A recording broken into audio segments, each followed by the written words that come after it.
ராகுல் காந்தி பெரிய குற்றச்சாட்டுகள் பெரிய அளவிற்கு குற்றச்சாட்டுகளை முன்வைத்திருந்தார். பிரேசில் மாடலுக்கு ஹரியானாவில் 22 வாக்கு, ஒரே வீட்டில் 501 வாக்காளர்கள், யூபி பாஜகவினருக்கு ஹரியானாவில் ஓட்டு என்று பெரிய அளவிற்கு குற்றச்சாட்டுகளை பட்டியலிட்டிருந்தார் ஆதாரங்களுடன். இதைத்தான் நாம் இன்று விவாதிக்க இருக்கிறோம். நம்மோடு இணைகிறார்கள் திமுகவிலிருந்து நாடாளுமன்ற உறுப்பினர் திரு அருண் நேரு, விடுதலை சிறுத்தைகள் நாடாளுமன்ற உறுப்பினர் திரு ரவிக்குமார், பத்திரிகையாளர் இந்திரகுமார் தேரடி, பாஜகவிலிருந்து தங்க வரதராஜன், அதிமுகவிலிருந்து அதிவீர ராம்பாண்டியன். அனைவருக்கும் வணக்கம். திரு ரவிக்குமார் அவர்கிட்ட நான் தொடங்கணும். அதாவது முன்பு இந்த எஸ்ஐஆர்லாம் வருவதற்கு முன்பே பெரிய அளவிற்கு குற்றச்சாட்டுகள் ஆலந்தில் எப்படி மகாதேவ்புராவில் பெங்களூர் தெற்கு தொகுதியில் எப்படி பாராளுமன்ற தொகுதியில் நடந்ததுன்னு சொல்லி பட்டியலிட்டிருந்தார். அதற்கப்புறம் காங்கிரஸ் ஆலந்து ரஜூரா வெளியிட்டிருந்தாங்க. இப்போ கடைசியாக ஹரியானா சட்டமன்றத்தில் ஒன்றின் பின் ஒன்றாக தொடர்ச்சியாக பல இடங்களில் எப்படி முறைகேடு நடக்குதுன்னு ஆதாரபூர்வமாக அதற்கான பத்திரிகையாளர் சந்திப்பு நடத்தி விவைக்கிறார். ஆனால் தேர்தல் ஆணையம் இது குறித்து ஏற்கனவே பதில் சொல்லவே இல்லை. கேட்டப்போ பாஸ்ன்ட்டு போயிட்டாங்க. மீறி இதற்கான கேள்விகள் எல்லாம் எழுப்பப்படும் பொழுது ஒரு மௌனம் மட்டும்தான் காக்கப்படுது. தேர்தல் நடைமுறை மீதே ஒரு பெரிய சந்தேகம் இந்தியாவில் எழுப்பப்பட்டிருக்கு இந்த குற்றச்சாட்டுகள் மூலமாக. இது இந்த பத்திரிகையாளர் சந்திப்பு, திரு ராகுல் காந்தி அவர்கள் வெளியிட்ட சான்றுகள் இல்லை ஆவணங்கள் இதெல்லாம் மூலமாக மக்களுக்கு உணர்த்தக்கூடிய செய்தி என்ன? தேர்தல் ஆணையம் மௌனம் கலைக்குமா? தேர்தல் ஆணையம் மௌனம் கலைக்குமாங்கிறத விட இதற்கான உரிய விளக்கத்தை அளிக்குமா அப்படிங்கிறது நம்ம கேட்க வேண்டியிருக்கு. ஏன்னா இன்றைக்கி இருக்கிற தலைமை தேர்தல் ஆணையர், அதாவது முழு பூசணிக்காயை சோத்து பருக்கையில் மறைக்கிறதுன்னு சொல்லுவாங்க. அதை விட இன்னும் பெருசாக ஏதாவது ஒரு உதாரணம் சொல்லணும். அந்த மாதிரியான ஒருவராக இருக்கிறார். தேர்தல் ஆணையம் இந்த அளவுக்கு நம்பகத்தன்மை இல்லாத ஒரு அமைப்பாக மாறியது இந்திய வரலாற்றிலே கிடையாது. இங்கே பார்த்தீங்கன்னா, இந்தியா சுதந்திரம் அடைந்து 1952 பொதுத் தேர்தல் நடத்தும் போது இவ்வளவு பெரிய ஒரு தேர்தலை இவ்வளோ பெரிய நாட்டில் நடத்துகிற அளவுக்கு இந்த அமைப்புக்கு திறமை இருக்கிறதா என்று எல்லோரும் கேட்டார், எல்லோரும் யோசித்தாங்க. ஆனால் அன்றைக்கு பொது தேர்தலை வெறும் நாடாளுமன்ற தேர்தல் மட்டுமல்ல, இந்தியா முழுமைக்கு இருக்கிற மாநில சட்டமன்றங்களுக்கான தேர்தலையும் ஒன்றாக சேர்த்து அன்றைக்கு வெற்றிகரமாக அந்த தேர்தல் ஆணையம் நடத்தி காட்டியது. அப்போ இந்திய ஜனநாயகத்து மேலே அப்போ தான் ஒரு நம்பிக்கை மக்களுக்கு ஏற்பட்டது.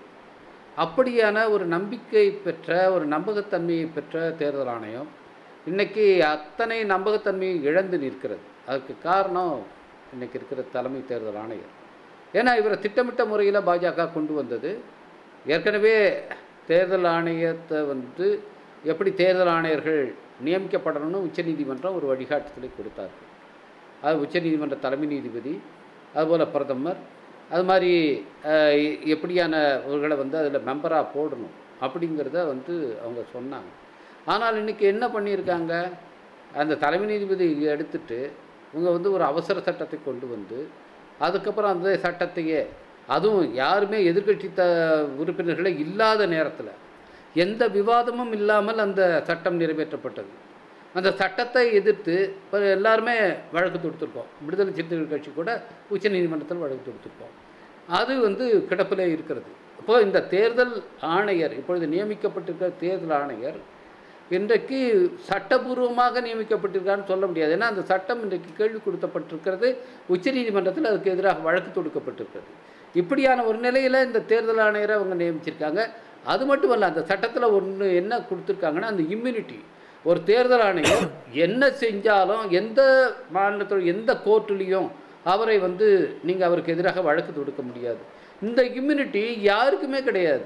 இன்றைக்கி இந்திய நாடாளுமன்ற ஜனநாயக அமைப்பில் மக்களால் தேர்ந்தெடுக்கப்படுகிற பிரதிநிதிகள், அந்த பிரதிநிதிகள் தேர்ந்தெடுக்கிற முதலமைச்சரோ அல்லது பிரதமரோ யாருக்குமே இந்த இம்யூனிட்டி கிடையாது.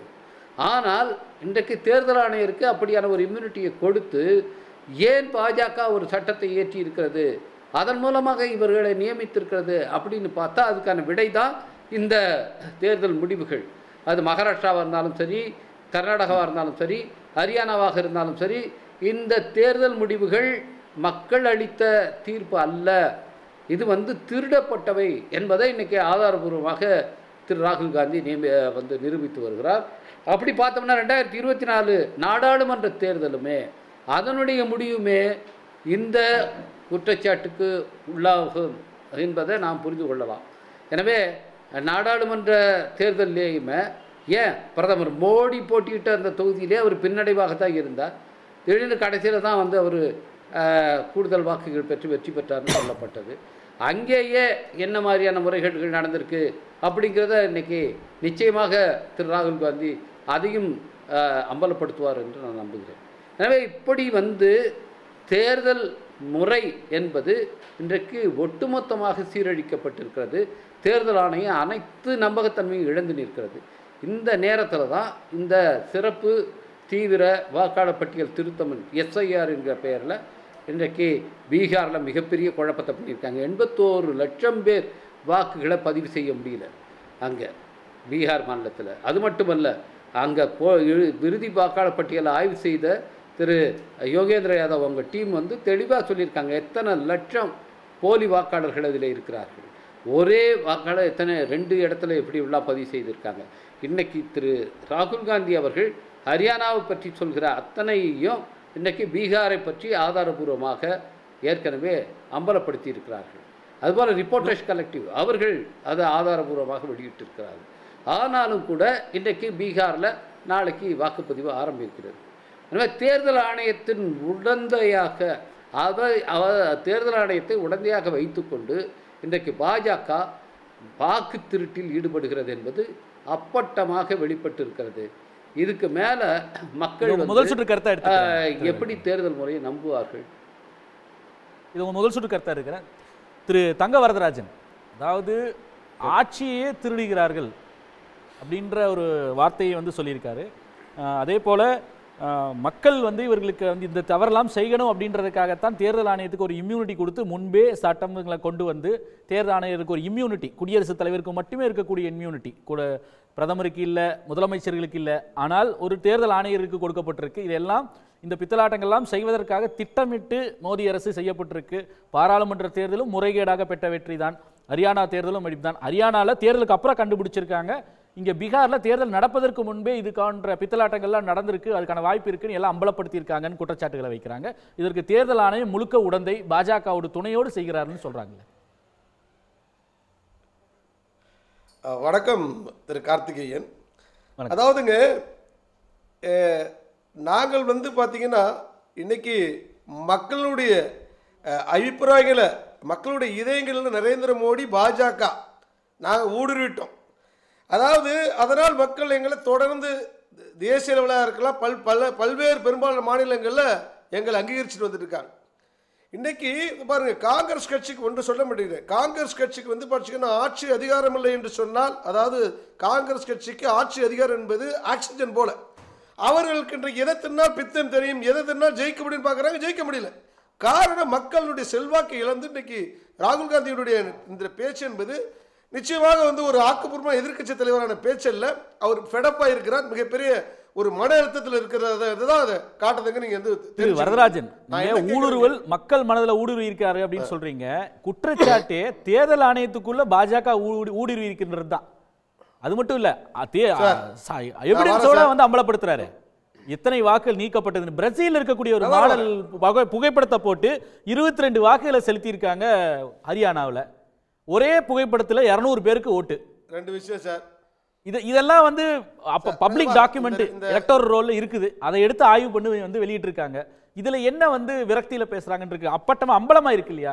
இதை எப்படி மறுக்க முடியும்? பிளாக் அண்ட் ஒயிட்ல எல்லாம் இருக்குல்ல. என்ன பேர் ரைட். ஏன்னா இப்போ நீங்கள் என்ன பேச விட்டீங்கன்னா அதுக்கான விளைவு சொல்லிட்டு அது வந்து குடிக்கிடாமல் இருக்கணும் சட்டம். நீங்கள் கர்நாடகாவில் காங்கிரஸ் ஜெயிச்சா அங்கே வாக்கு திருட்டு இருக்க மாட்டேது. நாங்கள் பாஜக குற்றச்சாட்டு வச்சோமா? கடந்த கர்நாடக சட்டமன்ற தேர்தலில் காங்கிரஸ் ஜெயிச்சப்ப நாங்கள் வந்து குற்றச்சாட்டு வச்சோமா? அதை அவர் என்ன சொல்றாரு பாருங்க. காங்கிரஸ் குற்றச்சாட்டு வச்சிருக்கு. வெற்றி பெற்ற கர்நாடக தேர்தலிலே குற்றச்சாட்டு வச்சிருக்காங்க. என்னோட கருத்து நீங்க கேட்டதுனால சொல்றேன். இருங்க சார், என்னோட கருத்தை முழுமையா பேச விட்டாதான். நீங்க ரவிக்குமார் அவருக்கு அந்த அளவுக்கு நீங்க குறுக்கிடல. நான் வந்து நேரில் இருந்து இதுல இருந்து பேசுறேன். அப்ப எனக்கு நீங்க கொஞ்சம் இருக்கலாம் குறுக்கிடுங்க.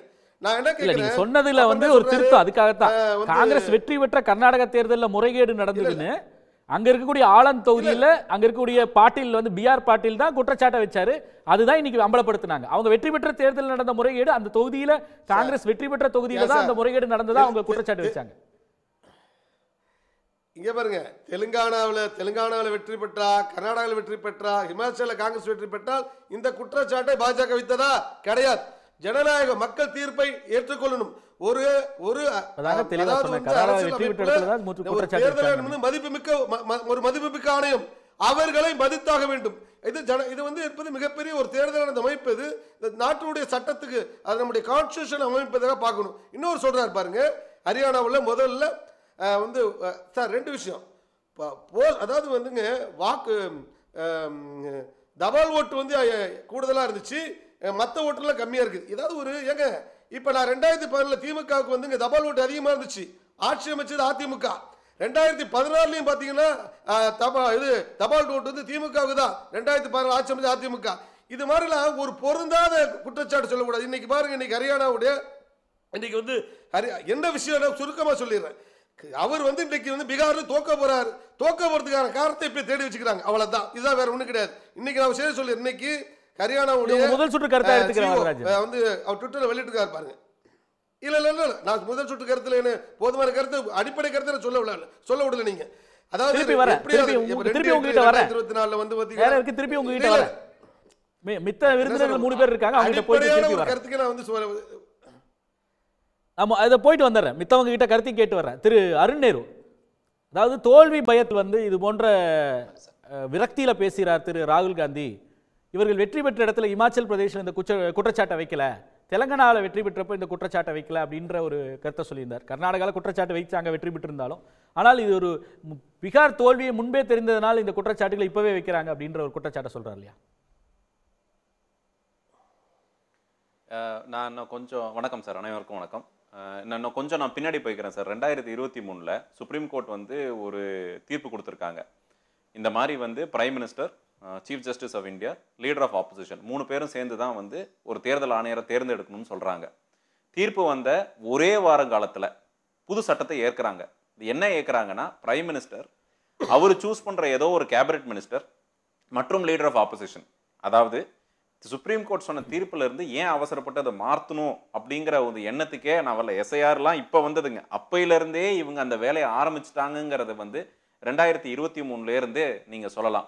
ஏன்னா ஒரு நியாயமான ஒரு ரூலிங் பார்ட்டியாக இருந்திருந்தா எல்லா மக்கள் கருத்துக்களும் கேட்டு அதுக்கேற்றாப்புல பதில் சொல்லணும். இன்னும் அந்த கேள்விகளுக்கே இன்னும் பதில் வரலை. அதனால தான் எல்லார் மனசுக்கும் ஒரு ஆழ்ந்த சந்தேகம் வருது. இவங்க ஏதோ ஒரு தவறு பண்ணிக்கிட்டு இருக்காங்க, தவறு மேலே தவறு பண்ணிட்டு இருக்காங்க. அந்த தவறை மறைக்கிறதுக்கு இந்த மாதிரி இம்யூனிட்டி கொடுக்கறதும், இந்த சீஃப் எலெக்ஷன் கமிஷனரை வந்து ஒரு டிஃபென்சிவாக கொண்டு போகணும். 2வது விஷயம், நீங்கள் இந்த கவர்மெண்ட்டில் ஆர்கனைசேஷனில் நிறைய விஷயங்கள் இருக்குங்க. ஒரு சில டிபார்ட்மெண்ட் பார்த்தீங்கன்னா இம்ப்ளிமெண்டேஷன் டிபார்ட்மெண்ட்டாக இருக்கும், ஒரு செயலாக்கம் செய்கிற ஒரு விஷயமா இருக்கும். இன்னும் சில டிபார்ட்மெண்ட் பார்த்தீங்கன்னா எம்பவர்மெண்ட், அதிகாரமாக மக்களுக்கு அதிகாரம் அளித்தல் டிபார்ட்மெண்ட்டாக இருக்கணும். ஆனால் அந்த எலெக்ஷன் கமிஷனுங்கிறது எம்பவர்மெண்ட் டிபார்ட்மெண்ட், ஒரு வாக்குரிமையை மக்களுக்கு போய் சேர்க்க வேண்டும் என்கிற நிலையில் இருக்கிற ஒரு டிபார்ட்மெண்ட். இங்கே வந்து அதை மாற்றி என்ஃபோர்ஸ்மெண்ட் டிபார்ட்மெண்ட்டாக கொண்டு போகிறாங்க. எப்படி இவங்களுக்கு வந்து சட்டப்படியே ஒரு இந்திய பிரஜையாக இருக்கணுமா இல்லையாங்கிற ஒரு பார்க்கறதுக்கு உண்டான அதிகாரமே கிடையாது. இந்த தேர்தல் ஆணையத்துக்கு உண்டான அதிகாரம் என்பது வாக்கு உரிமை அளிக்க வேண்டும் என்கிற ஒரு சட்டம் வந்து அந்த உரிமையை தான் கொடுத்துருக்கு. ஆனால் இவங்க எல்லாத்தையும் சேர்த்து எஸ்ஐஆருங்கிற அந்த எக்ஸசைஸில் வாக்குரிமையும் எடுக்கிறது மட்டும் இல்லாமல் நீங்கள் இந்திய பிரஜையா இல்லையா உண்டா அப்படிங்கிற கேள்வியும் அவங்களுக்கு சொல்கிறாங்க. அதனால் ஆரம்பம் முதலே வந்து இது முதல் கோணல் முற்றும் கோணல் முறை தான் இவங்க செய்கிற இந்த ஸ்பெஷல் இன்டென்சிவ் ரிவிஷன் இருக்குங்க. இல்லை, இதில் இன்னொரு ஒரு விமர்சனம் வைக்கப்படுது இல்லையா? திமுக 2024 இங்கே 40 தொகுதிகளில் வெற்றி பெறுது, 21 தேர்தலில் சட்டமன்றத்தில் வெற்றி பெறுது. அப்பெல்லாம் இந்த முறைகேடு புகார்களை வைக்கலன்னு இன்று தமிழ்நாட்டுக்கு மிக அண்மையில் வந்து வருகை தெரிந்த பரக்கல பிரபாகர் ஸ்காலர் அவர் என்ன சொல்கிறாருன்னா, 2019 தேர்தலிலே பெரிய அளவிற்கு வாக்காளர் நீக்கமெல்லாம் கன்னியாகுமரி பாராளுமன்ற தொகுதியில் நடந்திருக்குன்னு சொல்கிறார். இதுபோல் வந்து எதிர்க்கட்சிகள் வந்து குறிப்பாக தங்கள் ஏதோ சில இடத்துல வெற்றி பெறும் போது இந்த பிரச்சனையை வந்து மேலோட்டமாக பார்ப்பதோ இல்லை கண்டும் காணாமல் இருப்பது வந்து தவறு. எல்லா நேரங்களிலும் விழிப்போடு இருக்கணும். உங்கள் போன்ற திமுகவே குறிப்பிட்டே ஒரு சில விஷயங்கள்லாம் கூட சொல்லியிருந்தார். அப்போ ஒருவேளை 24, 21 எல்லாம் நீங்கள் வெற்றி பெற்றப்போ இந்த பிரச்சனையை இன்னும் கொஞ்சம் தீவிரமாக கவனம் செலுத்தி இருக்கலாமோ? இல்லை, இதில் வந்து சட்டப்படியே பார்த்தீங்கன்னா இதற்கு வந்து ஸ்பெஷல் சம்மரி ரிவிஷன், அதாவது ஒரு 6 மாத காலத்திலோ ஒரு காலத்திலேயோ எலெக்ஷன் கமிஷன் ஒரு அனௌன்ஸ்மெண்ட் கொடுத்து ஏதாவது ஊர் இடம் மாறினீங்களா, இல்லை அட்ரஸ் மாறினீங்களா, இல்லை வேற ஸ்டேட்டுக்கு போயிட்டீங்களா, அதெல்லாம் வந்து ஒரு படிவத்தில் ஃபில் பண்ணி எலெக்ஷன் கமிஷனை கொடுத்தா அவங்க ஓட்டர் ஐடி மாற்றுவாங்க. இதுக்கு தான் சட்டத்தில் இடம் இருக்கு. இவங்க வந்து லேட்டஸ்ட் அப்டேட் 2024 ஃபுல்லாக எடுத்து ஜனவரி 6ஆம் தேதி 2025 ஃபைனல் லிஸ்ட், ஸ்பெஷல் சம்மரி ரிவிஷனுக்கு ஃபைனல் லிஸ்ட்டை வெளியிட்டிருக்காங்க. இவ்வளோ எக்ஸசைஸ் பண்ணி வெளிவிட்ட இந்த தேர்தல் ஆணையம் ஏன் இப்படி ஒரு எஸ்ஐஆர் இப்போ கொண்டு வரணுங்க? அதுக்குண்டான பதில் எதுவும் இல்லையே. நாங்கள் இன்னும் 2019 நடக்கல, இல்லை 2024 வந்து நாங்கள் 2021 ஜெயிச்சதுக்கு உண்டான இதுலையும் கேட்கல. இல்லை, அன்னைக்கும் திமுக எடுத்து சொல்லியிருக்கு. இன்ஃபேக்ட் அது இவங்க நாங்கள் சொல்ற விஷயத்துக்கு பதில் சொல்லியிருந்தீங்கன்னா திமுக இன்னைக்கு பெற்ற வாக்கோட அதிக வாக்கு தான் பெற்றிருக்கணுமே ஒழிய இந்த எஸ்ஐஆர் ரிவிஷன்னாலேயோ இந்த எலெக்ஷன் கமிஷன் இந்த ஓட்டு சேர்க்கறதுனாலயோ எதிர்கட்சிகளோட வெற்றி வாய்ப்பை பாதிக்கிறதுக்கு தான் உண்டான விஷயங்கள் நிறைய நடந்திருக்கு. இங்க அதுக்கு உண்டான பதில் அவங்க தான் சொல்லி ஆகணும். அதிவீரம் பண்ணியன் 25.4 லட்சம் வாக்குகள் திருடப்பட்டிருக்கு. மார்ஜினே வந்து வெறும் 22,799 வாக்குகள் தான் காங்கிரஸுக்கும் பாஜகவுக்கும் ஹரியானா தேர்தலில். ஆனால் 25 லட்சம் வாக்குகள் திருடப்பட்டிருக்குன்னு சொல்லி ஆதாரத்தோட குற்றச்சாட்டுகள் வைக்கிறாங்க. திமுக எம்பி திரு அருண் அவர்கள் சொல்லும்பொழுது கூட நாங்கள் அப்போவும் அந்த பிரச்சனையை எழுப்பினோம். முறையாக நடந்திருந்தால் இன்னும் எங்களோட விக்டரி மார்ஜின் வந்து பெரிய அளவிற்கு இருந்திருக்கும். 2021 சரி 24 சரி அப்போவே முறைகேடுகள் நடந்திருந்தது அப்படின்ற ஒரு குற்றச்சாட்டை வைக்கிறாங்க இல்லையா? இல்லை, கேட்குறதுக்கு நல்லா இருக்கும், கேட்சியாக இருக்கும். ஆனால் அரசியல் ரீதியாக ரொம்ப பலகீனமான வாதமாக இருக்குது. எப்படின்னா, இப்போ எஸ்ஐஆர் வேணும்னு சொல்கிறாரா, ராகுல் காந்தி வேணான்னு சொல்கிறாரா? ஹரியானாவில் எஸ்ஐஆர் நடந்துதா இல்லையா? இன்னும் நடக்கலை. இவ்வளவு வாக்குகள் எத்தனை ஆண்டுகளில் இப்படி சேர்க்கப்பட்டதுங்கிறத புள்ளி விவரங்களோடு சொல்லி இத்தனை ஆண்டுகளாக சேர்க்கப்பட்டது அப்படின்னு சொன்னால் அதுக்குள்ளே நாம் ஏதாவது உள்ளே போய் பேசலாம்.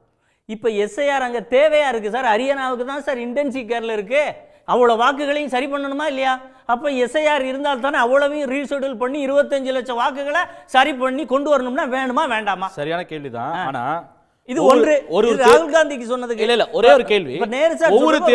ஒவ்வொரு தேர்தலுக்கு முன்னாடியும் ஒரு வோட்டர் லிஸ்ட் ரிலீஸ் பண்றாங்க, ஒரு கட் ஆஃப் டேட் வச்சு. அதுக்கப்புறம் தான் அந்த எலெக்ஷன் நடக்குது. அந்த தேர்தலில் அப்ப எலெக்ஷன் கமிஷன் ப்ரிப்பேர் பண்ணதுல பிரேசில்ல இருந்து ஒரு மாடலோட போட்டோவை போட்டு 22 ஓட்டு ஒருத்தர் 10 பூத்துல போட்டிருக்காரு. அது எத்தனை ஆண்டுகளாக பண்ணப்பட்டது? எவ்வளவு ஆண்டு நடந்திருந்தா என்ன? கடைசியா தேர்தலுக்கு முன்பு ஒரு வாக்காளர் பட்டியல் ரிலீஸ் ஆயிடுச்சு. சரி, இப்ப தவறு தானே? அந்த வாக்குகள் தவறா இல்லையா? இப்ப கேள்வி வந்து யாரு அது சரின்னு சொல்லல. இப்ப கேட்ட 223 பேருக்கு வந்து ஒரு போட்டோ இல்லையா, ஒரே போட்டோல ஓட்டு போட்டிருக்காங்க.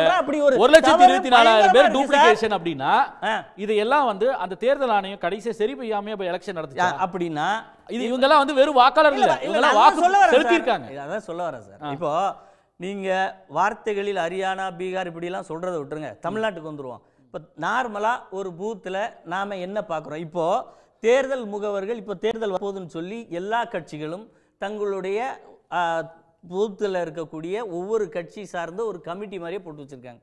கிட்டத்தட்ட ஒரு பூத்துக்கு 30 பேர் 50 பேர் அவரவர்கள் கட்சியோடைய ஸ்ட்ரென்த்துக்கு தகுந்த மாதிரி வச்சுருக்காங்க சார். அவர்களுடைய பணியே என்னது சார்? வாக்குகள் யாரோட வாக்குகள் இருக்கிறது, எந்த வீட்டில் எத்தனை பேர் இருக்கிறார்கள், அவர்கள் அதிமுக ஓட்டர்ஸா திமுக ஓட்டர்ஸா காங்கிரஸுக்கு போடுறாங்களா இதெல்லாம் டேட்டா எடுத்து பண்ணிக்கிட்டு இருக்குமா? ஆமா. அப்படி பண்ணினால் இங்க தவறு இருக்கு என்பதை எப்படி இவர்கள் தெரியாம அந்த தேர்தலுக்குள்ள போனாங்க? நான் ஒரு கேள்விக்கு ஒரு கிளாரிஃபிகேஷனுக்காக கேட்குறேன், கேளுங்க. நீங்க இப்போ ஒரு தொகுதியில ஒவ்வொரு சட்டமன்ற தொகுதியிலும் குறைஞ்சது 250லேருந்து 300க்கு மேல பூத் இருக்கும், சைஸை பொறுத்து, தொகுதியோட சைஸ். சரி, இங்க பூத் 1ல் இருக்கிறவரும் பூத் 249 இருக்கிறவன்ட்டு ஒரே பட்டியல இருக்கும், அவரோட பூத்துக்கான பட்டியல் தான் இருக்கும். அப்போ அந்த 250 பூத்து இல்ல 300 பூத்லயும் வெவ்வேறு இடத்துல போய் ஒருத்தர் வாக்கு செலுத்துறாரு ஒரே புகைப்படத்தை வச்சுனா, அப்ப சென்ட்ரலைஸ்டா ஒரே இடத்துல இருந்து இது போன்ற ஒரு கோல்மால் பண்ணியிருக்காங்க, ஒரு முறைகேடு பண்ணியிருக்காங்க அவர் சொல்றாரு. நீங்க எப்படி வந்து முதல் பூத்துல இருக்கிறவருக்கும் 267வது பூத்துல இருக்கிறவருக்கும் எப்படி வந்து ஒரே வாக்காளர்? இதுல வந்து நீங்க ஒரே வீட்டுல 500 ஓட்டுன்னு சொல்ற குற்றச்சாட்டு வேற வேற பூத்துல இருக்க முடியாது இல்லையா? ஆமா, ஒரு பூத்துல ஒரு கதவு நம்பர், ஒரு அட்ரஸ்ல ஒரு வீடு, ஒரு அட்ரஸ் தெருவில் தான் இருக்க முடியும். அப்ப அது சரியா பார்க்கல.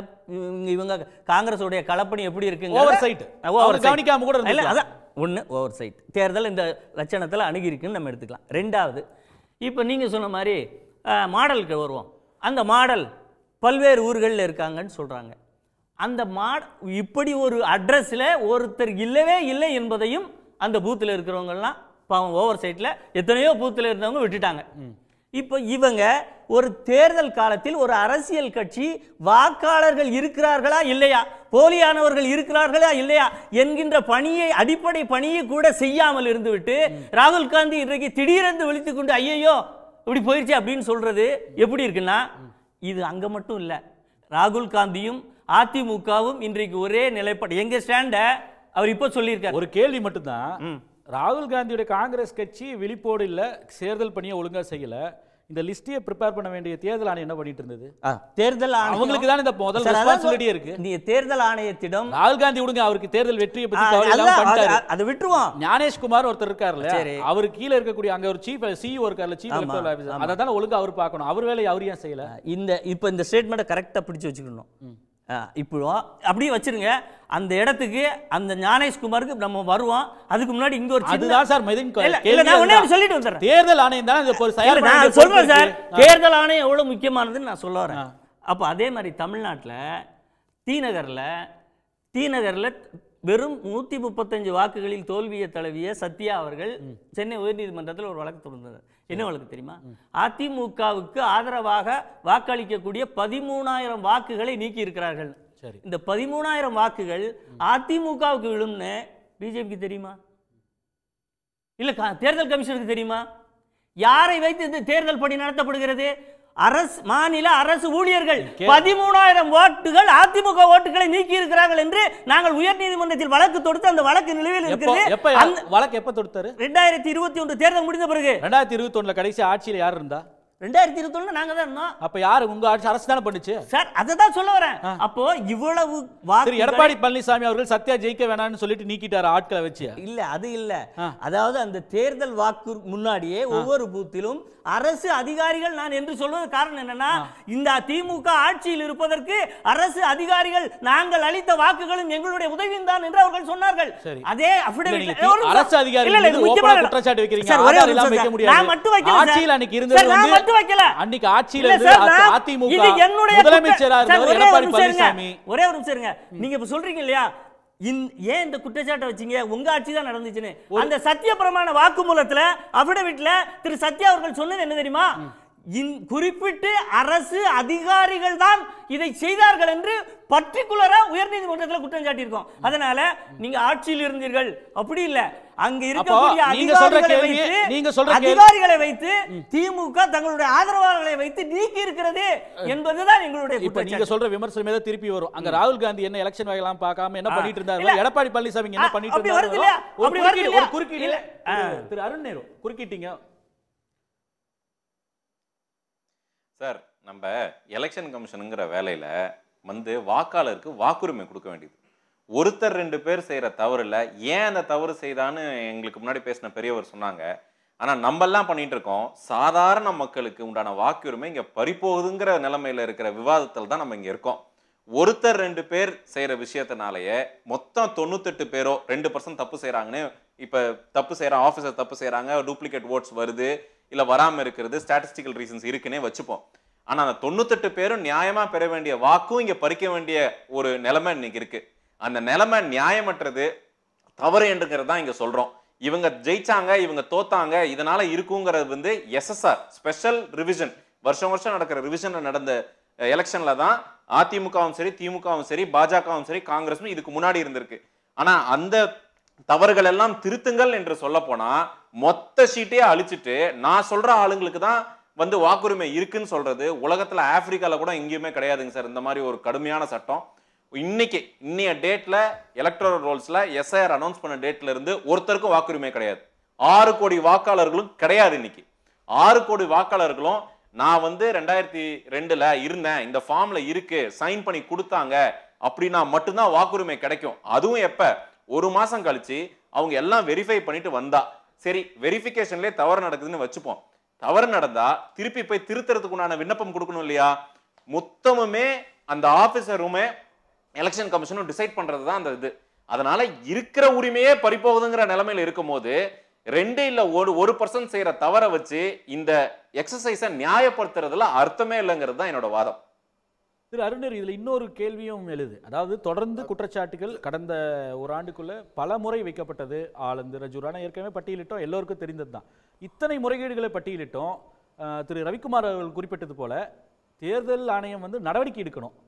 குறைந்தபட்சம் இப்போ எல்லோருமே இப்போ இந்த சமயத்தில் கேட்கக்கூடியதுன்றது ஒரு நியாயமான நேர்மையான விசாரணை வேணும்னு தான் கேட்குறாங்க. இது வெளிப்படையாக வெறும் பதில் மட்டும் தேவையில்லை, விசாரணை நடத்தப்பட வேண்டும். ஏன்னா இந்திய ஜனநாயகத்தின் மீது தொடுக்கப்பட்ட தாக்குதல் தான் எல்லோரும் பார்க்குறாங்க.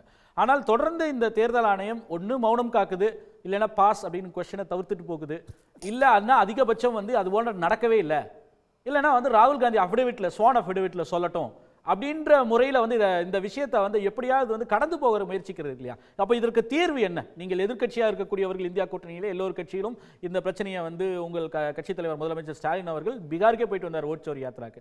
அப்போ இது எதை நோக்கி போகிறது? ராகுல் காந்தி ஏன்னா மக்கள் வந்து அகிம்சை வரியில் வந்து ஒரு போராட்டத்தை களத்துக்கு வரணும் அப்படின்னு சொல்லி கேட்கிறார். அப்போ இதற்கான தீர்வுன்றது வந்து மக்கள்கிட்ட தான் இருக்கா? ஒரு சட்டப்பூர்வமாக அரசியலமைப்பு சட்டத்தின்படி வந்து உருவான அமைப்புகள் இதற்கு தீர்வெல்லாம் அளிக்காதா? நீதிமன்றங்கள் என்ன பண்ணுது? இதுல நீதிமன்றம் வந்து சுப்ரீம் கோர்ட் வந்து ரொம்ப தெளிவான ஒரு தீர்ப்பை கொடுத்தாங்க 2023. நான் முன்னாடி சொன்னது மாதிரியே எலெக்ஷன் கமிஷன் வந்து நியாயமா தேர்ந்தெடுக்கப்படணும்னு அவங்க அந்த எண்ணத்துல சீஃப் ஜஸ்டிஸ் ஆஃப் இந்தியா, தலைமை நீதிபதி, இந்தியாவின் தலைமை நீதிபதியும் லீடர் ஆஃப் ஆப்போசிஷனும் பிரைம் மினிஸ்டரும் சேர்ந்து தேர்ந்தெடுக்கணும், அப்பதான் வந்து காமனா நியாயமா நடக்கணும்னாங்க. என்ன பயத்தினாலேயோ அவங்க உடனே ஒரு சட்டத்தை கொண்டு வந்தாங்க. முதல்ல அதை மாத்தணும். ஒரு எலெக்ஷன் கமிஷனுங்கிறது எல்லாத்துக்கும் பொதுவானவர், யாரும் தேர்ந்தெடுக்கப்பட்டு வரவில்லை, எல்லாரும் சாதாரண மக்களாலையும் ஒரு நம்பிக்கை இருக்கணும் இந்த எலெக்ஷன் கமிஷன் அப்படிங்கிற அந்த விஷயம் நடக்கணும் முதல்ல. ரெண்டாவது, இந்த சுப்ரீம் கோர்ட்டே இந்த பீகார் எலெக்ஷன் நடக்கிறதுக்கு முன்னாடியே ஆதார் கார்டுங்கிற ஒரு அட்டையை எதுக்கு அவ்வளோ 1000 கோடி செலவு பண்ணி ஒரு கேபினட் மினிஸ்டர் ரேங்க் கொடுத்து எல்லா மக்களுக்கும் ஆதார் கார்டு கொடுத்து எலெக்ஷன் கமிஷன் வந்து ஆதார் கார்டு வந்து வெறும் பீஸ் ஆஃப் பேப்பர் அப்படின்னு சொல்றதுல 15,000 கோடி ரூபாய்க்கு மேல செலவு பண்ணியிருக்காங்க. வெறும் எலெக்ஷன் கமிஷன் சொல்றதுக்கோசரமா 15,000 கோடி செலவு பண்ணியிருக்காங்க. அந்த சுப்ரீம் கோர்ட் சொல்லி ஆதார் கார்டை வந்து சேர்த்துக்கிட்டாங்க. இந்த கேஸ் நடந்துகிட்டு இருக்கும் போதே 12 ஸ்டேட்டுக்கு சேர்த்து செய்யறாங்க. அப்ப சுப்ரீம் கோர்ட் மேல அவங்களுக்கு மரியாதை இருக்கா இல்லையா, சட்டத்து மேல நம்பிக்கை இருக்கா இல்லையாங்கிற வாதமே நம்மளுக்கு இன்னும் புரியல. இந்த மாதிரி தடை கிடையாது, எஸ்ஐஆருக்கு தடை கிடையாது, தொடர்வதில் என்ன தவறு இருக்கு அப்படின்னு சொல்லி ஒரு வாதத்தை வைக்கிறாங்கல்ல. இல்ல, நீங்க ஆல்டர்னேட்டிவ் யோசிங்க. எஸ்ஐஆர் தவறு கிடையாதுன்னு சொல்றாங்க, ஆனா எதனால தவறு கிடையாதுன்னு சுப்ரீம் கோர்ட் சொன்னாங்க. இந்த மாதிரி ஐடென்டிட்டிஸ்லாம் நீங்க ஏன் கன்சிடர் பண்ணணும், பண்ணக்கூடாது அப்படின்னு சுப்ரீம் கோர்ட் கேட்டிருக்காங்க. ஏன் அந்த கேள்விக்கு பதில் இல்ல? அதை புறம் தள்ளி போட்டு அவங்களுக்கு என்ன வேணுமோ அந்த வாதத்தை மட்டும் எடுத்துட்டு வந்து பொதுமக்களுக்கு போனா, சாதாரண பொதுமக்கள் இன்னைக்கு வேலைக்கு போறவன் ஃபார்ம் 6 ஃபார்ம் 8 இதை ஃபில் பண்ணி ஓட்டர் ஐடி வாங்கணும். கிட்டத்தட்ட இந்தியா தொடர்ந்த காலத்துல இருந்து ஓட்டர் ஐடி ஒரு தடவை வாங்கினா எல்லா ரோல்ஸ்லயும் ஒழுங்கா வந்துடும்.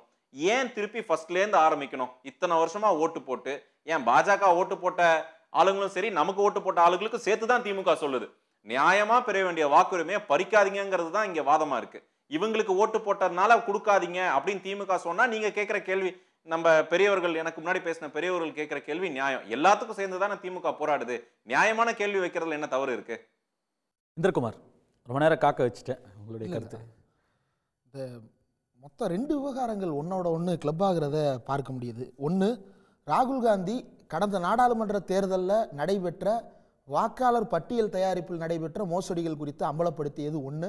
ரெண்டாவது, ஏற்கனவே பீகாரில் நடந்த சிறப்பு தீவிர திருத்தம் மற்றும் தமிழ்நாட்டில் இப்போது நடைபெற்று கொண்டிருக்கின்ற சிறப்பு தீவிர திருத்தம். இது 2 பகுதிகள் இதில் அடங்கியிருக்கு. பிரதானமாக இன்றைக்கி நம்ம பேச எடுத்திருக்கிறது ராகுல் காந்தி முன்வைத்திருக்கக்கூடிய ஹரியானா தொடர்பான அந்த குற்றச்சாட்டுகள் தான். அந்த குற்றச்சாட்டில் எனக்கு என்ன ஆச்சரியமாக இருக்குன்னா, பாஜகவினர் யாருமே இது குறித்து ஏன் பேசவே மாட்டாங்க அப்படின்னு தெரியல. ஒரு பிரேசிலியன் மாடல் ஒருத்தவங்களுடைய படத்தை போட்டு அவங்களுடைய பெயர் கிட்டத்தட்ட 10 பூத்துகளில் 22 முறை வெவ்வேறு பெயர்கள், சீமா, ஸ்வீட்டி, சரஸ்வதி, இன்னும் அதாவது ஃபேஸ்புக், இன்ஸ்டாகிராமில் பேப்பர் ஐடி, ஃபேக் ஐடிஸ் என்னென்ன பேரெல்லாம் வச்சுருக்குமோ அதையெல்லாம் எலக்டோரல் ரோல்லையே போட்டு வச்சிருக்கிறாங்க அப்படின்றது தான் இருக்கிறதுலே ரொம்ப அதிர்ச்சியான விஷயம். இது ஒரே ஒரு உதாரணம். அதை தாண்டி அவர் ஊடகவியலாளர்கள் 2 பேரை மேடைக்கு ஏற்றி அவரே ஸ்க்ரால் பண்ண விடுறாரு.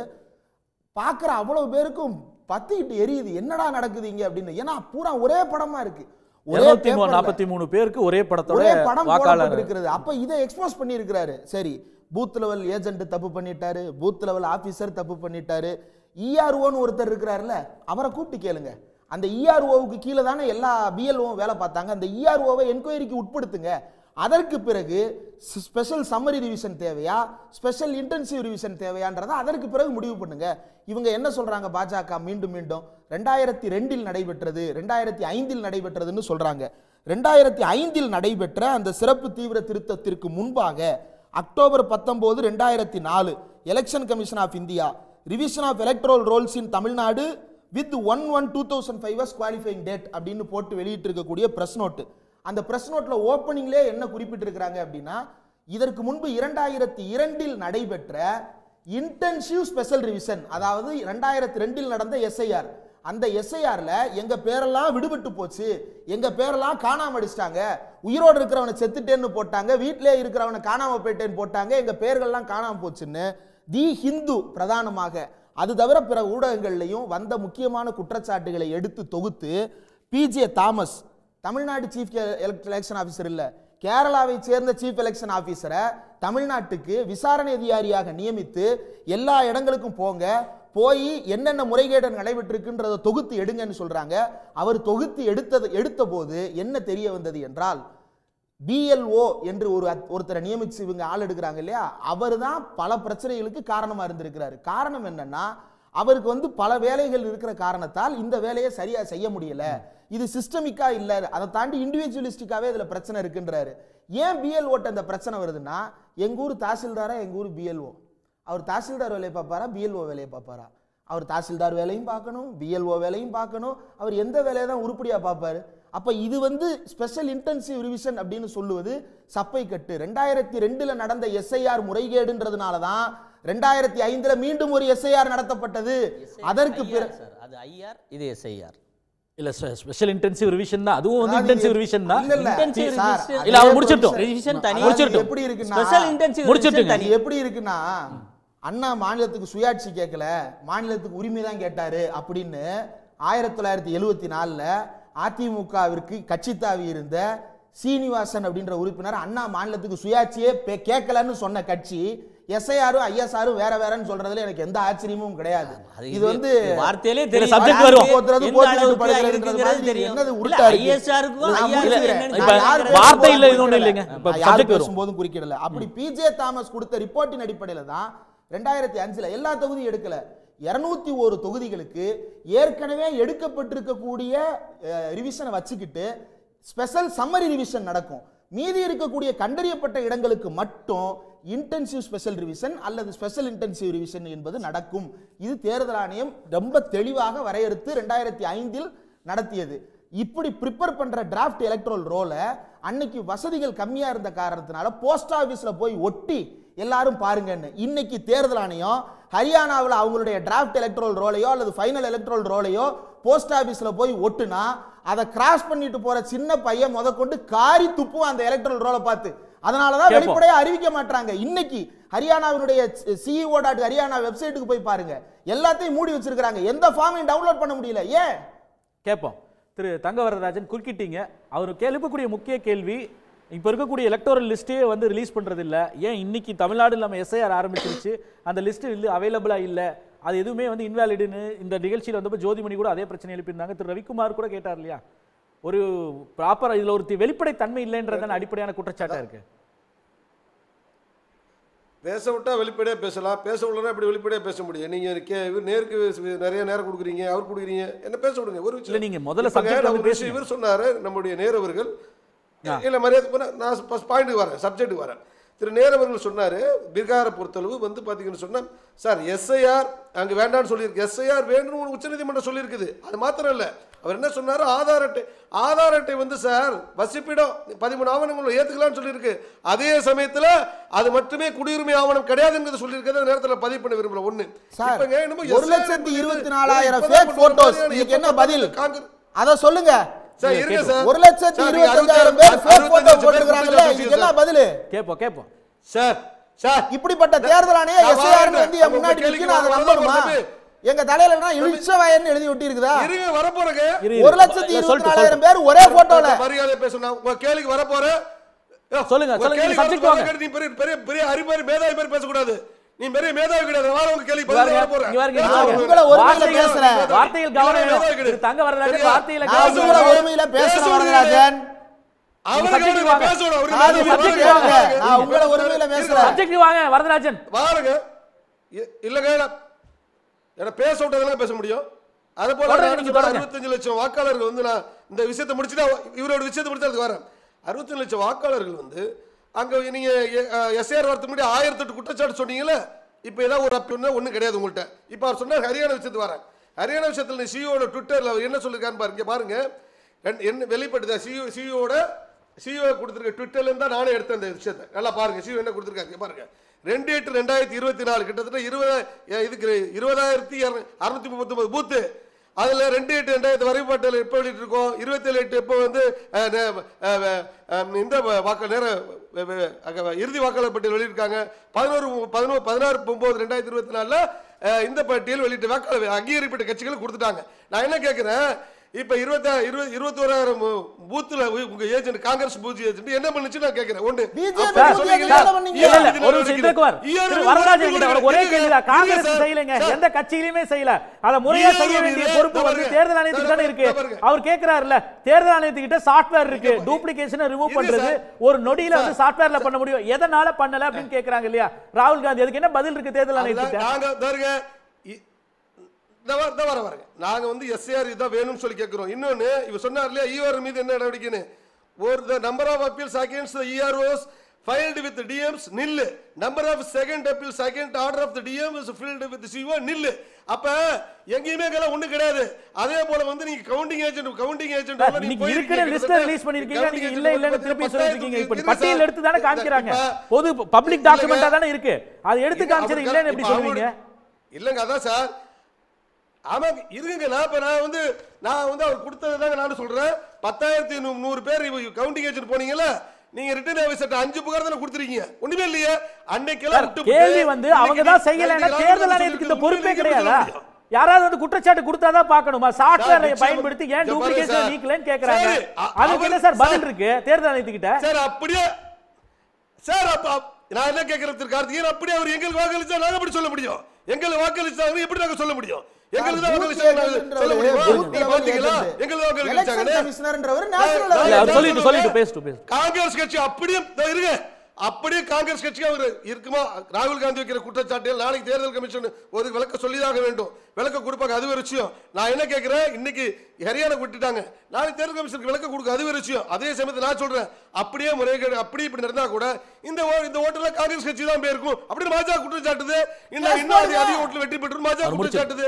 அதனால நீங்க ஜனநாயகத்தில் வெற்றி பெற்ற எங்களுடைய வெற்றியை மக்கள் எங்களுடைய ஆதரவை நீங்க எல்லாம் வந்து கொச்சைப்படுத்த சிறுமைப்படுத்த வேண்டிய அவசியம் கிடையாது. நான் சொல்ல கேளுங்க, நாங்க வெளிப்படைத்தன்மையோட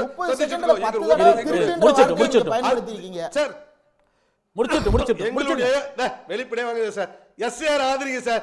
உங்க முறைகேடுல அம்பலமாயிடு சார். நியாயமான தேர்தல் நடக்கட்டுங்க. ஏங்க நீங்க வந்து இருக்கிறீங்க விடுங்க. திரு ரவிக்குமார், அதாவது தொடர்ந்து அவர்கள் வைக்கக்கூடிய குற்றச்சாட்டு என்பது இந்த கட்சிகள் வந்து சரியாக அவர்கள் கவனித்திருக்கலாம் இல்லை அப்படின்ற ஒரு குற்றச்சாட்டை வைக்கிறது.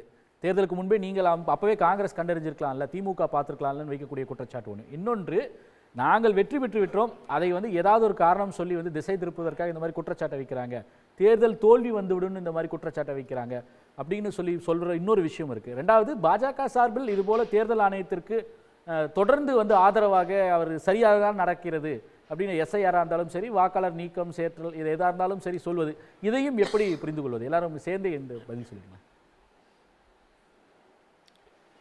இன்னைக்கு ராகுல் காந்தி வந்து பாஜகவை எதிர்த்து கேள்வியே வைக்கல, அது தேர்தல் ஆணையத்துக்கு முன்னால் கேள்வியே வச்சிருக்கார். இப்போ தேர்தல் ஆணையம் தான் இதற்கான பதிலை விளக்கத்தை கொடுக்கணும். அதை வந்து தலைமை தேர்தல் ஆணையர் இதை பற்றி என்ன சொல்ல போகிறார் அப்படிங்கிறத நம்ம இப்போ கேட்க வேண்டியது கேள்வி. எனவே இன்னொன்று, இந்த பீகாரில் இப்போ நடந்த எஸ்ஐஆர் அது முடிஞ்சதும் அவங்க போட்ட ஃபைனல் எலக்ட்ரல் ரோல் அவங்க பப்ளிஷ் பண்ணதும் இது பியூரிஃபைடு லிஸ்ட்டுன்னு சொன்னாங்க. ஆனால் அந்த பியூரிஃபைடு லிஸ்ட்டில் 1.32 கோடி வாக்காளர்களுடைய முகவரிகள் டூபியஸாகவும் ஃபேக்காகவும் இருக்குது அப்படின்னு கண்டறியப்பட்டிருக்கு. அது மட்டுமல்ல, 14 லட்சம் வாக்காளர்கள் 2 இடத்துல இடம்பெற்றிருக்கார்கள். அதுபோல் பல பேர் 3 இடத்துல இடம்பெற்றிருக்கார்கள் என்பதை ஆதாரபூர்வமாக இன்னைக்கு வெளிக்கொண்டு வந்திருக்காங்க. ஆனால் தேர்தல் ஆணையம் என்ன சொல்லுது, முன்ன சொன்னது பியூரிஃபைடு லிஸ்ட்டுன்னு, இவங்க சொல்கிற பியூரிஃபைட் லிஸ்ட்டுங்கிறது ஒரு அபாண்டமான ஒரு பொய். இது முழுக்க முழுக்க ஒரு பொய், கடைந்தெடுத்த பொய். அது பியூரிஃபைட் லிஸ்ட்டே கிடையாது, மேனிப்புலேட்டட் லிஸ்ட் என்பது தான் இன்றைக்கி தெரிய வந்திருக்க உண்மை. எனவே அடுத்தது இவங்க பண்ண போகிற தமிழ்நாடு உள்ளிட்ட 12 மாநிலங்கள் யூனியன் பிரதேசங்கள்லையும் இதுதான் நடக்க போகுது. இன்றைக்கே பார்த்திங்கன்னா தமிழ்நாட்டில் குறைந்தது 65 லட்சத்திலிருந்து 1 கோடி பேர் பதிவு செய்யப்படாமல் வாக்காளர்கள் என்கிற தகுதியை அவர்கள் இழக்கப் போகிறார்கள். இது ஏற்கனவே பீகாரில் 81 லட்சம் பேர் அப்படி வாக்காளர்களாக பதிவு செய்ய முடியாமல் போயிருக்கிறது. இன்றைக்கி தமிழ்நாட்டிலும் இதுதான் நடக்கப் போகிறது. இது ஏன் தேர்தலுக்கு முன்னால் இந்த தேர்தல் ஆணையம் செய்யணும்?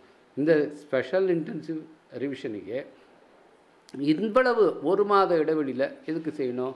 இதற்கு கால அவகாசம் எடுத்துக்கிட்டு ஏன் பீகாரில் அறிவிச்சப்பயே தமிழ்நாட்டிலையும் அறிவிச்சிருக்கலாம்ல அடுத்த தேர்தல் இங்கே வரப்போகுதுன்னு? அப்போ செஞ்சுருக்கலாம்ல. ஏன்னா பீகார் அதிகாரியாக இங்கே நடத்துகிறாங்க, இங்கே தமிழ்நாட்டில் வச்சு தானே நடத்துகிறீங்க. ஏன் அப்பயே செய்யலை? ஏன் தேர்தல் நெருக்கத்தில் இதை பண்ணுறீங்க? 1 மாதத்துக்குள்ளார நீங்கள் எல்லாத்தையும் முடிக்கணும்னு ஏன் சொல்கிறீங்க? இது எல்லாமே திட்டமிட்ட முறையில் இன்றைக்கி செய்யப்படுகிறது. அதுதான் நான் ஆரம்பத்திலே சொன்னேன்.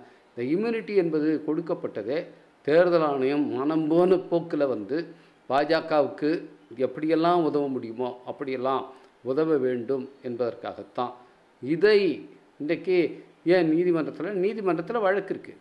ஏன்னா தேர்தல் ஆணையர்களை நியமிப்பதற்கான அந்த சட்டத்தை எதிர்த்து வழக்கு இன்றைக்கி தலைமை நீதிபதி பெஞ்சில் தான் அது பாட்டில் கிடப்பில் கிடக்கு. இது ஒன்றும் அவசரமான ஒரு வழக்காக உச்சநீதிமன்றம் கருதலைன்னா நம்ம என்ன செய்கிறது? இன்றைக்கி உச்சநீதிமன்றம் தான் இருக்கிறதுல உயர்ந்த அதிகாரம் உள்ள நீதித்துறை, நீதி அமைப்பு. அவங்க அப்படியே பெண்டிங்கில் போட்டிருக்காங்க. இன்றைக்கி இந்த எஸ்ஐஆரை எதிர்த்து விடுதலை சிறுத்தைகள் கட்சி, திமுக உள்ளிட்ட எல்லா கட்சிகளும் அங்கே வழக்கு தொடுத்தோம். அதுவும் என்ன ஆயிருக்கு? விசாரணையை ரொம்ப போய் ப்ரெஷர் பண்ணால் தான் ஹியரிங் டேட்டே போடுறாங்க. அதில் எந்த ஸ்டேவும் கிடையாதுன்னு சொல்லிட்டாங்க. அதனால தான் இன்றைக்கி 12 மாநிலங்களில் அவங்க அடுத்த எஸ்ஐஆரை பண்ண வேண்டியிருக்கு. இது எல்லாமே இன்னொரு கேள்வி, இந்தியா கூட்டணியில் இருக்கக்கூடிய ஒரு கட்சின்ற முறையில் உங்களுக்கு அது குறிப்பிட்டு உங்ககிட்ட கேட்கணும். அதாவது எஸ்ஐஆர் குறித்து எதிர்த்து எல்லாரும் தனித்தனியாக செய்கிறாங்க. முதலமைச்சர் ஸ்டாலின் அவர்கள் பீகார் சென்று வந்திருந்தாலும் கூட இப்போ மம்தா பானர்ஜியோ இல்லை இங்கே திமுகவோ காங்கிரஸ் ஒரு பத்திரிகையாளர் சந்திப்பு இல்லை வேறு இடங்களில் செய்வதும் சரி, ஒரு தனிச்சே செய்கிறாங்க. ஒரு கலெக்டிவாக எதிர்க்கட்சியில் இணைந்து ஒரு தேசிய அளவில் ஓரணியில் ஏன் இதனால் மொபிலைஸ் பண்ண முடியலையா அப்படின்ற ஒரு விமர்சனம் இருக்குல்ல? நிச்சயமாக இது செய்திருக்கணும். காங்கிரஸ் கட்சி இதை முதல்ல இதை முன்னெடுத்திருக்கணும். திரு ராகுல் காந்தி அவர்கள் கடந்த நாடாளுமன்ற கூட்டத்தோடு நடக்கும்போதே எங்கிட்டெல்லாம் சொன்னார், இது மாதிரி பெரிய முறைகேடுகள் நடந்திருக்கு, நாங்கள் ஆதாரங்களை திரட்டியிருக்கோம், அதை சீக்கிரம் வெளியிட போகிறோம் அப்படின்னு. அதுக்கு முன்பாக நீங்கள் எதிர்க்கட்சி உறுப்பினர்களுக்கு தலைவர்களுக்கெல்லாம் அதை சொல்லுங்கன்னா முதல்ல அவங்கள கூப்பிட்டு ஒரு ப்ரீஃப், இந்தியா கூட்டணி கட்சிக்கு அவங்களுக்கு ஒரு ப்ரீஃப் கொடுத்தாங்க. அதுக்கு பிறகு தான் அந்த எக்ஸ்போஷர் மாதவபுராவிலேருந்து ஆலந்திலேருந்து ஒன்று அடுத்தடுத்த எக்ஸ்போஷரை அவர் கொடுத்துட்ருக்கார். இதை இன்னும் கலெக்டிவாக செய்திருக்கணும். மம்தா பானர்ஜி அவர்கள் அங்கே ஒரு பெரிய பேரணியை அறிவிக்கிறார். இங்கே அனைத்து கட்சி கூட்டம் என்கிற அளவோடு தான் இப்போ நம்ம நின்றுருக்கோம். இது இங்கே அடுத்த கட்டமாக இதை நம்ம செய்யலை. ஏன் இதே தமிழ்நாட்டோடு தான் பெங்காலுக்கும் அறிவிக்கப்பட்டிருக்கு.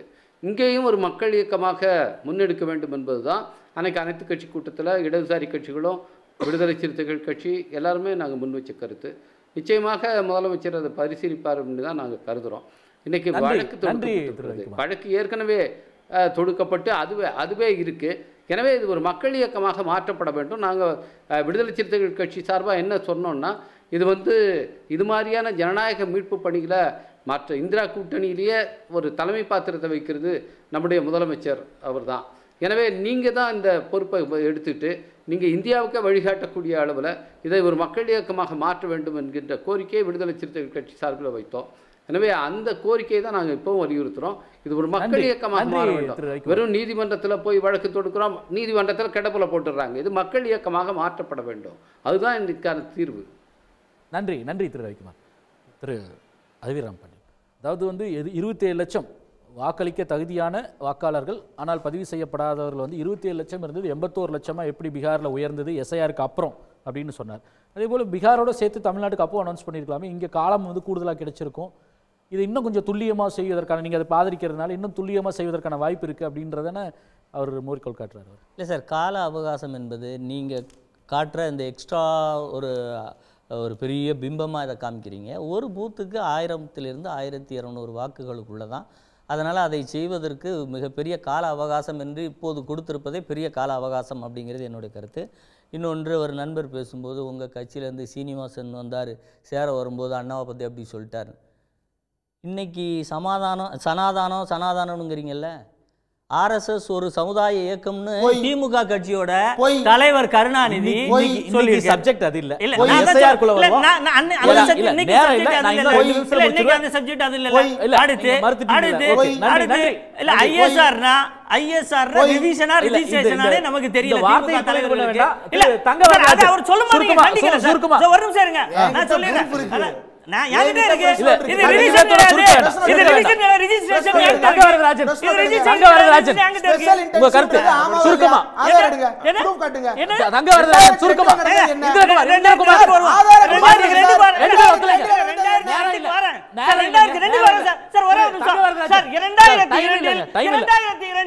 இந்த தேர்தல் ஆணையம் யார் வசம் இருந்தது சார்? ஒரே ஒரு நிமிஷம். 2002 யார்கிட்ட இருந்தது? காங்கிரஸ் கிட்ட இருந்தது. காங்கிரஸ் கூட்டணி. நன்றி. Point taken. 2004ல பிஜேபி கிட்ட இருந்தது. Point taken sir. டைம் இல்ல சார். பிஜேபி தங்கவரதராஜன் நன்றி நன்றி நன்றி. வார்த்தைகள் கவனமா பிரயோகம் பண்ணுங்க. தங்கவரதராஜன் கருத்து சுருக்கமா. திமுக செய்வது அரசியல். தங்கவரதராஜன் உங்க கருத்து சுருக்கமா. நீங்க அவியல் பண்ணிட்டு இருக்கீங்களா? அதாவதுங்க திரு கார்த்திகேயன் அதாவது எஸ்ஆர் மூலம் அதாவது வந்து ரவிக்குமார் சொன்னார், ஒரு கருத்தை சொல்லிடுறேன். எப்போ தலைமை தேர்தல் ஆணையர் நிர்வகிக்க விஷயத்தில் பொறுத்தளவு. ஹலோ கார்த்திகேயன் கேக்குதா? கார்த்திகேயன் கேக்குது, தொடருங்க. அதாவது தலைமை தேர்தல் ஆணைய விஷயத்தை பொறுத்தளவுங்க நிச்சயமாக வந்துங்க நாங்கள் ஒரு சார் அம்பேத்கர் வகுத்த சட்டத்துக்கு பிறகு பல சட்ட அமெண்ட்மெண்ட் வந்திருக்குது, திருத்தம் வந்து சட்ட அமெண்ட்மெண்ட் வந்திருக்குது. அதில் பிரதமர், எதிர்க்கட்சி தலைவர், சட்டத்துறை அமைச்சர் இது வந்திருக்குது. இது உச்சநீதி அமெண்ட்மெண்ட் படி இருக்கிறோம். நீ உச்சநீதிமன்றம் நிராகரிக்கிட்டோம், நாங்கள் அதை ஏற்றுக்காம போய்ட்டோம். அதனால திருப்பி நீங்கள் வந்து இது பண்ண வேண்டாம், நாங்கள் சட்டத்துக்கு உட்பட்ட செஞ்சிருக்கோம். ரெண்டாவது விஷயம், எஸ்ஐஆர் மூலமாக இன்னைக்கு பீகாரில் 30 லட்சம் இறந்தவர்கள் ஓட்டு நீக்கி இருக்கப்பட்டதுன்னா நாடு முழுவதும் இறந்தவர்கள் வந்து ஓட்டு போடணும்னு மமதா பானர்ஜி நினைச்சாலும் சரி, திமுக நினைச்சாலும் சரி, இது மிகப்பெரிய ஆபத்தால் என்பதை நாட்டு மக்கள் தெரிஞ்சுக்கிட்டோம். நன்றி நன்றி வரதராஜன். இந்திரகுமார் சுருக்கமா ஒரு 10 செகண்ட்ல உங்களோட கருத்தை டக்குன்னு முடிச்சிருங்க. தலைமை தேர்தல் ஆணையர் இந்தியாவில் இருக்கக்கூடிய சீஃப் எலெக்ஷன் கமிஷனர் அப்படின்றவர் NLA அப்படின்னு பேரை மாற்றிக்கலாம். பிஜேபியினுடைய நேஷனல் லெவல் ஏஜெண்டாக அவர் நடந்து கொண்டிருக்கிறார். இது மாறாத வரை இந்தியாவின் தலையெழுத்தை யாராலும் மாற்ற முடியாது. நன்றி. பங்கேற்ற அனைவருக்கும் மிக்க நன்றி. மீண்டும் சந்திப்போம். கேள்விக்கலாம். உடனுக்குடன் செய்திகளை தெரிந்து கொள்ள சன் நியூஸ் பெல் ஐகானை கிளிக் பண்ணுங்க.